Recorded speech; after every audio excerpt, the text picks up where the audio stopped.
Bonjour. Pour faire suite à la vidéo sur la boussole du manager, voici une vidéo que j'ai intitulée « Le coaching, pourquoi ça marche ?» Alors, il ne s'agit pas ici, en quelques minutes, de vous décrire tout ce qu'est un coaching mis en place dans une entreprise, les outils, les procédures, la mentalité, etc. C'est un travail qui est relativement long et compliqué à faire. Quoique, il faut être accompagné, juste accompagné et bien accompagné pour le faire. Je voudrais simplement zoomer sur cet aspect des choses. Le coaching, ça marche. Pourquoi ça marche? D'abord, qu'est-ce qu'on appelle marcher? Alors, il y a une différence peut-être à mémoriser, même s'il peut y avoir d'autres définitions que celle-là. C'est la différence entre un coach et un manager. Un manager, généralement, il a des objectifs à atteindre et il va estimer que son collaborateur est en situation de réussite que lorsque les objectifs sont atteints. Pour le coach, c'est un petit peu différent. Le coach, lui, va se satisfaire d'une amélioration de la performance, d'une amélioration des capacités de la personne qui est en train de coacher. C'est-à-dire qu'un collaborateur devait faire 100. S'il fait 101, le manager est content. S'il fait 99, il n'est pas content. Si par contre mon collaborateur fait 99 au lieu de 100, le coach sera satisfait, pourra être satisfait si le collaborateur est parti de 80 ou de 85. Il y a eu un progrès. En ça, le coaching est quelque chose qui marche. Nous ne garantissons pas l'atteinte des objectifs, mais nous pouvons garantir par le coaching une amélioration de la performance. Pourquoi? Prenons un exemple simple dans le sport. Imaginez, alors vous voyez que mon profil de sportif que vous commencez à connaître témoigne de ma compétence dans ce domaine-là. Mais plaisanterie mise à part, imaginons que je sois le coach d'un coureur à pied.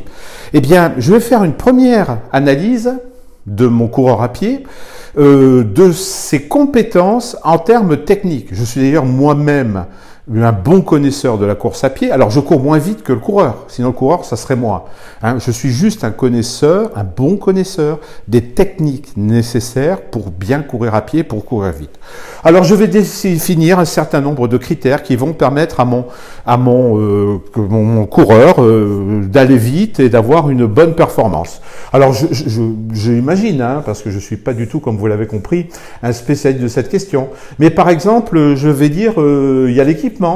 Il faut qu'il ait les bonnes chaussures, par exemple. Il va y avoir l'alimentation qui va être importante. Il faut que mon coureur s'alimente correctement. Il va y avoir la respiration. Il va falloir qu'il soit capable de respirer correctement. Il va y avoir, par exemple, le dispositif mental. Est-ce qu'avant une course, il a une capacité à se mettre dans un mental de gagnant?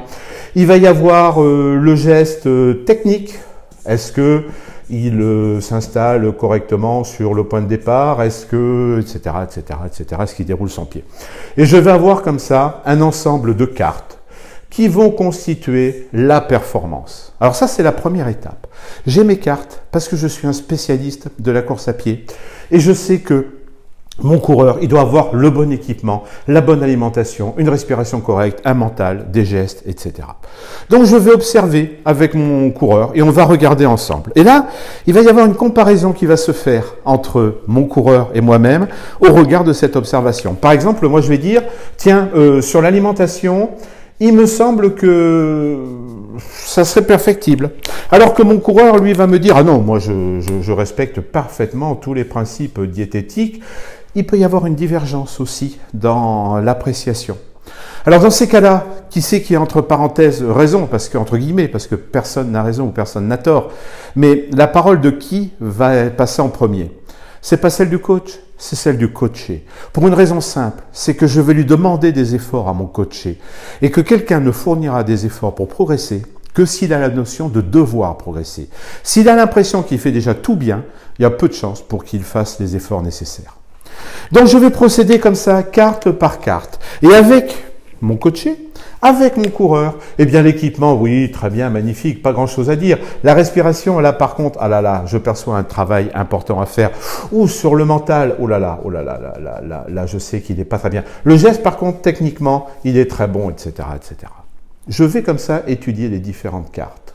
Et je vais mettre un programme spécifique pour, avec mon coaché, travailler avec sa complicité, avec son accord, avec lui, travailler ensemble sur chacune des cartes qui constituent sa performance. Pourquoi ça marche le coaching? Ben simplement parce que mon coureur, il va peut-être pas remporter la médaille d'or aux prochains Jeux Olympiques. Aux prochains Jeux Olympiques, il va peut-être pas devenir champion du monde. Mais mon coureur, quelle que soit sa performance, le jour où il aura un équipement meilleur, le jour où il aura une alimentation mieux adaptée, le jour où il saura mieux respirer, quand il saura mettre en place avant chaque course un mental de gagnant et se préparer, lorsqu'il aura les bons gestes techniques, eh bien, globalement, forcément, sa performance va s'améliorer et forcément, je vais pouvoir dire que mon coaching a fonctionné puisque mon coureur a gagné en rapidité. En entreprise, c'est pareil. Vos managers, vos vendeurs, vos animateurs, eh bien, vous pouvez les mettre leur proposer cette démarche de coaching. Analyser avec eux ce qui constitue leur performance, diagnostiquer le niveau qui est le leur sur chacun de ces critères et mettre en place avec eux un programme de travail qui devra être séquencé dans le temps et organisé. Et vous verrez, le coaching, vous pourrez dire, ça marche. À bientôt.